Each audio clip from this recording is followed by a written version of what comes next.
Le désir est au commencement de toute cette réflexion. On tombe en amour et on ne devrait jamais dire on tombe amoureux. Cette espèce d'état d'amour dans lequel on est, quand tout d'un coup on est en amour pour quelqu'un, eh ben on ne sait pas pourquoi dans la journée, hein, ça va très vite, très vite. Bah, tout d'un coup on n'est pas en amour.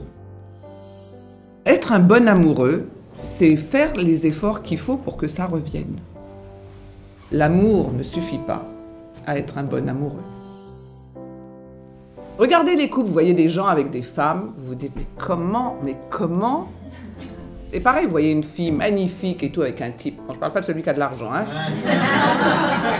Vous aimez quelqu'un qui est gros, moche, c'est injuste. Qu'est-ce qu'on va faire avec le beau, joli, avec les beaux yeux? Eh ben c'est injuste, non? Eh ben l'amour est fondamentalement injuste parce que ça n'a rien à voir avec la justice, ça a à voir avec la peau. C'est quelque chose qui se passe au niveau du corps. C'est pour ça que les gens qui sont là, je suis gros, je suis moche et tout, je trouverai jamais personne, ils n'ont rien compris à rien. Aimer quelqu'un, c'est justement l'aimer en dépit de ses limitations. C'est l'aimer en dépit de ses faiblesses. C'est l'aimer en dépit de ses conneries. Parce qu'on en fait tous. C'est là qu'on sait s'il y a de l'amour ou si c'est du rapport de force. Le vrai bonheur amoureux, c'est pas la perfection. C'est deux partenaires qui se sont engagés à s'inquiéter pour l'autre. Deux partenaires qui travaillent chacun de son côté sur leur solitude ontologique et qui ensemble prennent soin de la solitude de l'autre sans prétendre la combler. Voilà l'ultime victoire sur la peur de l'engagement. Le besoin de l'autre est un besoin ontologique. La loi d'altérité, c'est la reconnaissance qu'il y a de l'autre, mais mieux que ça et plus que ça, qu'on ne peut pas exister sans l'autre.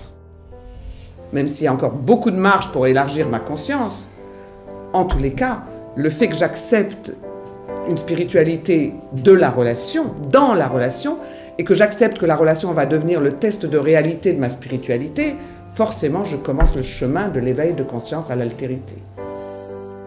Moi, mon sujet, c'est que la société devienne érotique. L'objet politique et social de mon enseignement, c'est une société érotique, au sens que éros veut dire pulsion amoureuse, une société d'amoureux. Le plaisir vient de la cohérence dans laquelle on est avec son désir. Qu'est-ce que je veux de la vie ?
Thank you.